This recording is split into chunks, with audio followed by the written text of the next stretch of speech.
안녕하세요. 오늘은 4월 27일이고요. 지금 시간은 저녁 11시 20분입니다. TQ는 상승하고 있는데 쏙슬은 하락하고 있어요. 삼성전자는 1분기 최대 적자를 기록했고요. 솔직히 에코프로가 부럽습니다.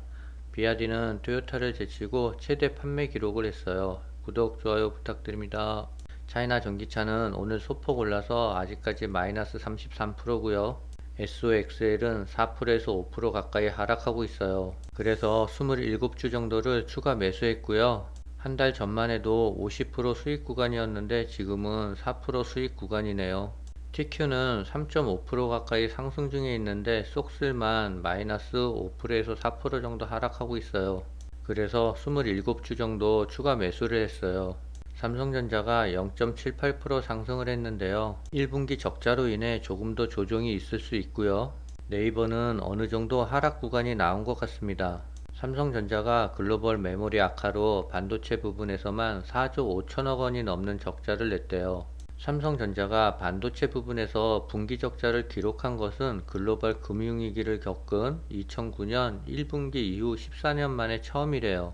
삼성전자는 연결 기준 올해 1분기 영업이익이 6,402억 원으로 지난해 동기보다 95.5% 감소한 것으로 잠정 집계됐다고 오늘 27일 공시했습니다.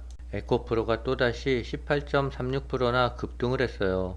아, 정말 코덱스 2차전지에 투자할 걸 차이나 전기차에 투자한 게 지금으로서는 후회가 돼요. 이동채 에코프로 회장이 주주가치 제고를 위해 전환사채 매수 청구권을 행사하지 않고 6천억 원이 넘는 이익을 포기하겠다고 했어요. 올 연초 대비 에코프로 주가가 8배나 상승하며 코스닥 시장을 주도한 상황에서 내린 결단이라고 해요. 27일 업계에 따르면 에코프로는 이날 내부 회의를 열고 2021년 7월 1,500억 원 규모로 발행한 전환사채 가운데 600억 원에 대해 직접 콜옵션을 행사해 자기 사채로 취득 후 소각하기로 결정을 했답니다. 회사가 2년 전 발행한 전환사채를 만기가 끝나기 전에 채권자로부터 돌려받아 소각함으로써 추후 주식으로 전환될 가능성을 차단해 버린 것이래요. 그래서 오늘 에코프로는 급등을 했습니다.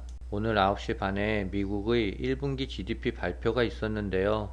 예상보다 0.8포인트 적게 나왔어요. 경기는 둔화로 악화되고 있는 것 같고요. 실업수당 청구 건수는 예상보다 낮게 나왔습니다. 경기는 둔화되고 있는데 실업수당 청구 건수는 낮게 나왔어요. 결국은 고용은 많게 나왔지만 고용의 질은 떨어지는 것 같습니다. 퍼스트 리퍼블릭 은행 주가 폭락으로 인해 미국 내 은행 위기 공포가 재점화되고 있는데요. 다른 금융기관들도 미국의 급격한 금리 상승 위험에 노출돼 있다는 분석이 나왔어요. 은행과 비슷한 기능을 하지만 엄격한 규제를 받지 않는 이른바 그림자 금융도 마찬가지로 많은 부채를 보유하고 있기 때문이래요. 미국의 총 부채는 2009년 후 90%나 급증을 했대요. IMF 수석 부총리가 27일 미국 실리콘밸리 은행 파산 후 폭풍과 관련해 상업용 부동산 위기 가능성을 경고했고요. 상업용 부동산 투자 비중이 높은 미국 중소형 은행에서 문제가 터질 수 있다고 밝혔어요.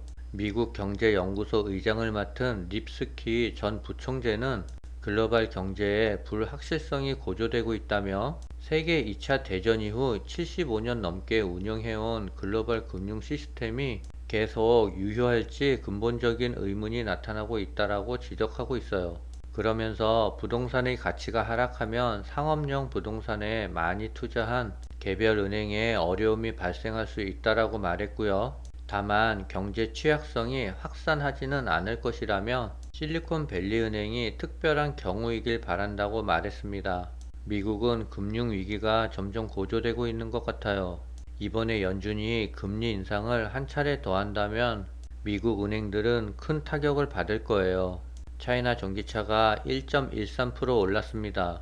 국내 코덱스 2차전지에 비하면 너무 형편없는 주가의 흐름인데요. 하지만 어쩔 수 없이 잘 인내해야 될 것 같아요. 언젠가는 차이나 전기차도 코덱스 2차전지처럼 상승할 때가 올 거라고 믿고 있습니다. 중국 리튬은 5개월 만에 마침내 상승세로 가고 있대요. 그래서 아마도 차이나 전기차도 같이 상승하고 있는 것 같아요. 포드 대관 업무를 총괄하는 고위 임원이 미국 에너지부 산하 자문위원으로 뽑혔다는데요. 중국 CATL과 배터리 공장을 지으려는 포드가 현지 정부를 상대로 압박 수위를 높일 전망이라고 합니다. 중국의 올해 전기차 배터리 탑재량이 전년 동기 대비 40% 가까이 늘어날 것으로 예측된다고 신화닷컴이 27일 보도했어요. 중국의 올해 배터리 탑재량이 지난해보다 39.3%가 늘어난 409.9기가와트시에 달할 것이라고 혁신연맹 측은 밝혔어요. 중국의 비아디가 1분기에 자동차를 44만 대 이상 판매해 42만 7,247대의 폭스바겐을 뛰어넘어 1위 판매 브랜드가 되었대요. 블룸버그의 애널리스트는 비아디가 올해 최소 300만 대, 최대 370만 대의 자동차 판매를 목표로 한다고 전했고요. 블룸버그는 중국 전기차 업체들이 점차 정교하고 저렴한 모델을 출시함에 따라 중국 시장에서 외국 브랜드의 영향력이 감소하고 있다고 짚었어요.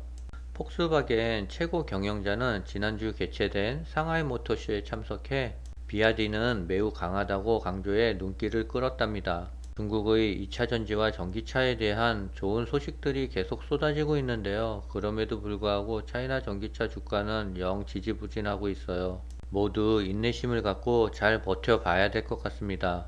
지금 시간은 자정을 가리키고 있는데요. SOXL은 마이너스 5% 가까이 떨어졌다가 지금은 마이너스 2% 정도로 하락폭을 만회하고 있습니다. 오늘 27주를 매수했는데 잘한 것 같아요. 오늘은 여기까지입니다.